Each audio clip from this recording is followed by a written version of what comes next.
बिस्मिल्लाहिर्रहमानिर्रहीम अस्सलामु अलैकुम। इससे पिछले लेक्चर में हमने कारपोरेट गवर्नेंस से related stake holders, share holders, company और कंपनी के टाइप्स को डिस्कस किया है। इस लेक्चर में हम approaches to corporate governance discuss करेंगे। In approaches to corporate governance we have three main approaches. Basically we have two approaches and then we have one approach which is based on these two approaches. सबसे पहला corporate governance का approach है share holder approach, और फिर है stake holder approach, और फिर enlightened share holder approach, या सिंपली हम ये भी कह सकते हैं इनलाइटेंड अप्रोच। और फिर हम देखेंगे कि विच अप्रोच इज बेस्ट। तो इस पे हम थोड़ी सी डिस्कस कर लेते हैं। Share holder approach is basically in shareholder approach, it is generally believed that board of directors should govern the company in the best interest of its shareholder, like for the owner of the company. और logically भी यही लगता है कि share holder के board of director company को share holder के best interest में गवर्न करें और वैल्यू मैक्सिमाइज करें, प्रॉफिट मैक्सिमाइज करें, शेयर होल्डर के वैल्यू को मैक्सिमाइज करें। The fact that all the directors are elected by the directors are elected and answerable to the share holder. तो सारे डायरेक्टर्स को बोर्ड ऑफ डायरेक्टर को share holder ही elect करते हैं और उन्हीं को ही मीन शेयर होल्डर को ही आंसरेबल है बोर्ड ऑफ डायरेक्टर। तो लॉजिकली भी यही लगता है कि बोर्ड ऑफ डायरेक्टर को शेयर होल्डर के बेस्ट इंटरेस्ट में काम करना चाहिए, क्योंकि वही उनको इलेक्ट करते हैं और उन्हीं को वो आंसरेबल हैं। लेकिन बेसिकली ये बात तो ठीक है कि वो शेयर होल्डर के वेल्थ को मैक्सिमाइज करें, लेकिन अक्सर ये होता है कि वो शेयर होल्डर के वेल्थ को मैक्सिमाइज करते हैं on the expense of other stake holders, जो कि बिल्कुल भी अच्छी बात नहीं है और ऐसा बिल्कुल नहीं होना चाहिए। तो आल्दो के डेवलपिंग कंट्रीज़ में ये अप्रोच प्रेवलेंट है और यही अप्रोच चलता है, लेकिन बहरहाल ये अप्रोच बहुत बेहतर है, लेकिन इसमें कुछ खामियां हैं, जैसा कि मैंने पहले डिस्कस की हैं कि ये अप्रोच इसलिए अच्छा है कि शेयर होल्डर्स ही डायरेक्टर्स को इलेक्ट करते हैं, शेयर होल्डर्स का ही पैसा है और शेयर होल्डर के पैसे को प्रोटेक्ट करना बोर्ड ऑफ डायरेक्टर की रेस्पॉन्सिबिलिटी भी है। एथिकली भी उनको ऐसा करना चाहिए, लेकिन वो इसमें अपने हद से गुजर जाते हैं, इसमें वो प्रॉपर नहीं काम करते, वो दूसरे स्टेक होल्डर्स के एक्सपेंस पे शेयर होल्डर के इंटरेस्ट को प्रोटेक्ट कर रहे होते हैं, जो कि नहीं होना चाहिए। और जो दूसरा अप्रोच है वो बेसिकली है स्टेक होल्डर अप्रोच।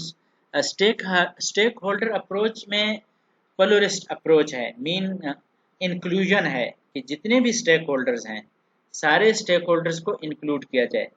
और आइडियल अप्रोच भी कहा जाता है। प्रोपोनेंट ऑफ कॉर्पोरेट गवर्नेंस के जो लोग हैं वो कहते हैं कि यही आइडियल अप्रोच है, जिसमें board of director provide equal care of interest for all stake holders, मतलब सारे स्टेक होल्डर्स के इंटरेस्ट को इक्वली प्रोटेक्ट करना। लेकिन ये कोई प्रैक्टिकल अप्रोच नहीं है। प्रैक्टिकल अप्रोच इसलिए नहीं है कि एक ने पैसा इन्वेस्ट किया, अब उसके राइट को भी उसी तरह से प्रोटेक्ट करें, और एक ने पैसा नहीं दिया, आप उसके इंटरेस्ट को भी उसी तरह से प्रोटेक्ट करें। तो it not looks logical even. Reason is that director are elected and accountable to the share holder. तो डायरेक्टर ने बेसिकली शेयर होल्डर को आंसर देना होता है, शेयर होल्डर्स को वो जवाबदेह होते हैं। तो शेयर होल्डर्स के राइट को तो प्रोटेक्ट करना ठीक है, लेकिन बाकी स्टेक होल्डर्स के राइट को भी उसी तरह से प्रोटेक्ट करना जिस तरह से आप शेयर होल्डर के राइट को प्रोटेक्ट कर रहे होते हैं, थोड़ी सी बात इलॉजिकल और इम्प्रैक्टिकल लगती है। तो उसमें stake holder approach, share holder approach, stake holder approach, और इसमें जो इनलाइटेंड अप्रोच है basically enlightened share holder approach, इसमें एक इन बिटवीन की बात है। इसमें एक इस तरह से एक अप्रोच है कि जिसमें दोनों के राइट को प्रोटेक्ट किया जाए, लेकिन किसी के कास्ट पे नहीं। दोनों के राइट को, मतलब शेयर होल्डर के राइट को भी प्रोटेक्ट किया जाए और बाकी स्टेक होल्डर के राइट को भी प्रोटेक्ट किया जाए, लेकिन इस तरह से प्रोटेक्ट किया जाए कि जब शेयर होल्डर के राइट को प्रोटेक्ट कर रहे हों तो स्टेक होल्डर्स के राइट को नुकसान न पहुंचाया जाए। This approach offers compromise between the aforesaid two approaches. Compromise in a sense that it requires the board of director to work for the interest of shareholder. ठीक है, वो शेयर होल्डर के इंटरेस्ट में काम करें, but without damaging the interest of other stake holders. लेकिन वो बाकी स्टेक होल्डर्स के इंटरेस्ट को डैमेज किए बगैर शेयर होल्डर के इंटरेस्ट को प्रोटेक्ट करें। For instance having a fair balance of interest, कि इंटरेस्ट का फेयर बैलेंस हो, सबके इंटरेस्ट को प्रॉपरली उसके लेवल पे ही प्रोटेक्ट किया जाए। ये ना हो कि स्टेक जैसे शेयर होल्डर के राइट को प्रोटेक्ट किया जाए वैसे ही स्टेक होल्डर्स के, तो there should be a difference, there should be some hierarchy, there should be some preferences, but these preferences must not lead to damage the interest of any stakeholders। तो simple सी बात है कि मैं एक line में सबको रिवाइज करता हूँ कि शेयर होल्डर अप्रोच जो है बेसिकली वो ये कहता है कि शेयर होल्डर के इंटरेस्ट को प्रोटेक्ट किया जाए, फेयर इनफ। लेकिन होता यह है कि शेयर होल्डर के इंटरेस्ट को प्रोटेक्ट करते हुए प्रोटेक्ट करते हैं at the expense of other stake holders, जो कि नहीं होना चाहिए, at the expense of other stake holder नहीं होना चाहिए। और स्टेक होल्डर अप्रोच कहता है कि यही अप्रोच बेहतर है और इसमें सारे स्टेक होल्डर्स के इंटरेस्ट को प्रोटेक्ट किया जाए, जो कि थोड़ी सी प्रैक्टिकल नहीं लगती कि सारे स्टेक होल्डर्स के इंटरेस्ट को इक्वली प्रोटेक्ट करना, क्योंकि पैसा शेयर होल्डर का है और डायरेक्टर्स इलेक्ट भी शेयर होल्डर करते हैं और डायरेक्टर आंसरेबल भी शेयर होल्डर को होते हैं। तो एक थर्ड अप्रोच इनलाइटेंड अप्रोच आता है जो इन दोनों के दरमियान बैलेंस क्रिएट करने की कोशिश करता है।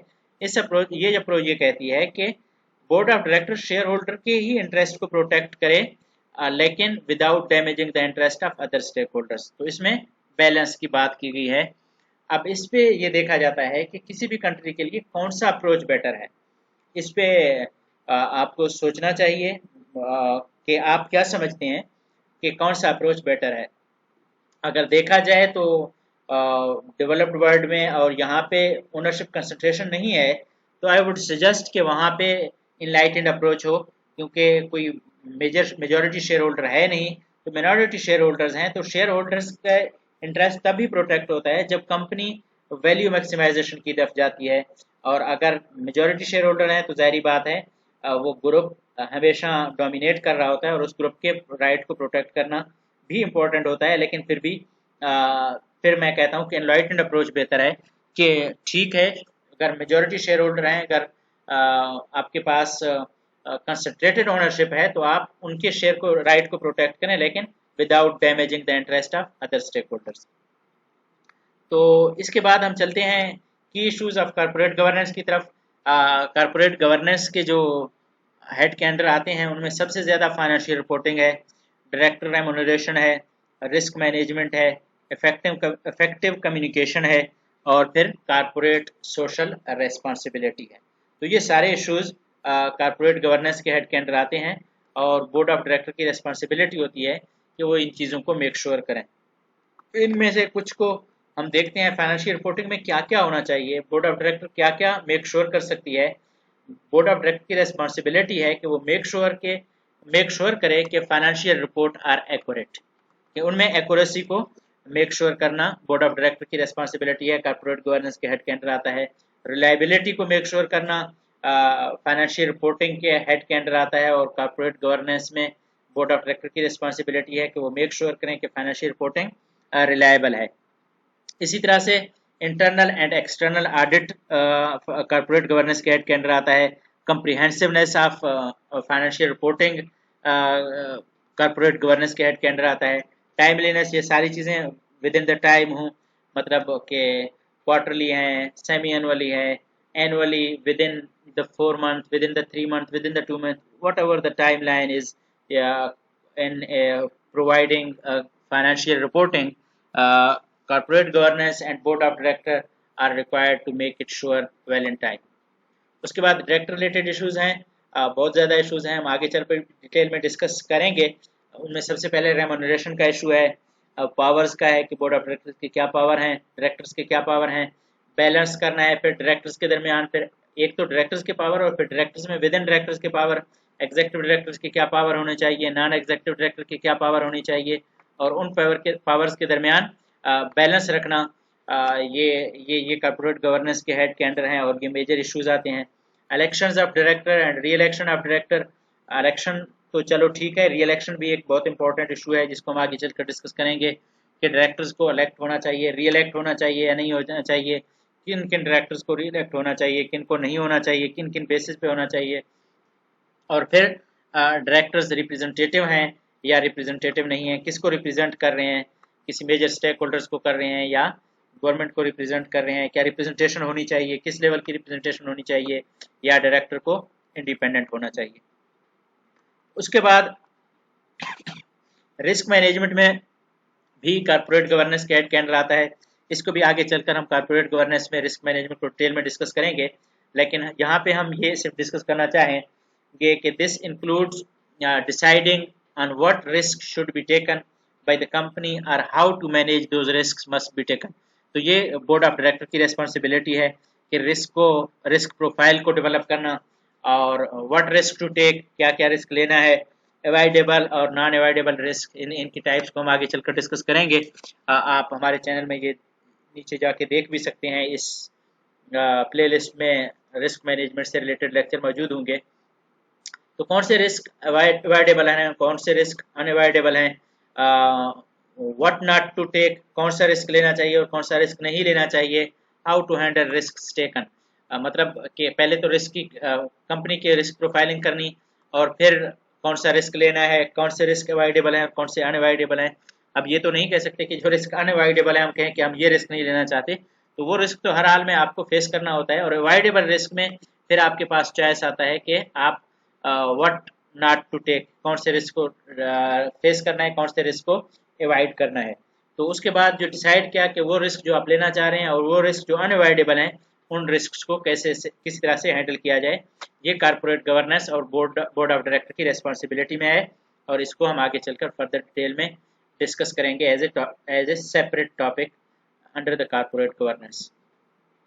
उसके बाद इफेक्टिव कम्युनिकेशन भी ये भी इश्यूज हैं कारपोरेट गवर्नेंस के, और कारपोरेट गवर्नेंस के हेड के अंडर आते हैं। बोर्ड ऑफ डायरेक्टर की रिस्पॉन्सिबिलिटी है कि बोर्ड, शेयर होल्डर और बाकी स्टेक होल्डर्स के दरमियान एक प्रॉपर कम्युनिकेशन होना चाहिए, कम्युनिकेशन बैक नहीं हो, कम्युनिकेशन गैप ना हो, और उस कम्युनिकेशन में ट्रांसपेरेंसी हो और रेगुलर कम्युनिकेशन हो, और किसके साथ कम्युनिकेट क्या करना चाहिए, किस वक्त करना चाहिए और किस फॉर्मेट में करना चाहिए। तो ये सारी रिस्पॉन्सिबिलिटीज़ बोर्ड ऑफ डायरेक्टर में बोर्ड ऑफ डायरेक्टर की रिस्पॉन्सिबिलिटी है कारपोरेट गवर्नेंस हेड के अंदर, और ये इश्यूज हैं कारपोरेट गवर्नेंस के। तो इनसे रिलेटेड कारपोरेट सोशल रिस्पॉन्सिबिलिटी है।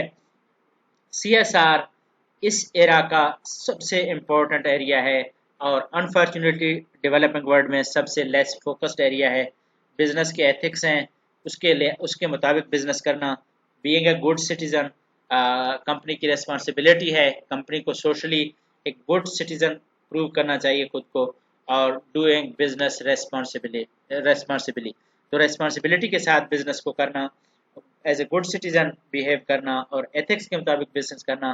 तो ये सोसाइटी का ख्याल रखना, अपने सोशल नॉर्म्स का ख्याल रखना, अपने इर्द गिर्द में जो आपके रेस्पॉन्सिबिलिटीज़ में आते हैं, जो आपके काम हैं, जो सोशल वेलफेयर के काम हैं, उनमें पार्टिसिपेट करना। तो ये बहुत इम्पॉर्टेंट इशू है कॉर्पोरेट गवर्नेंस का।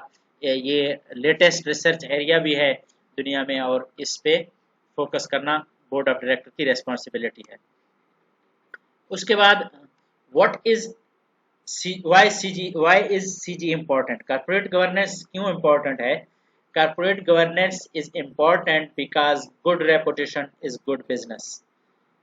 हम मार्केटिंग में करंट सिनेरियो में हम देख रहे हैं, पढ़ा भी है कि कारपोरेट गवर्नेंस को अगर हम पहले बात करें, मार्केटिंग के पर्सपेक्टिव से भी हम बात करें, तो बिजनेस इम्पॉर्टेंट है और बिजनेस में रेपुटेशन इम्पॉर्टेंट है। जितना अच्छा रेपुटेशन होगा उतना अच्छा बिजनेस होगा, जितना रेपुटेशन खराब होगा उतना बिजनेस का नुकसान होगा।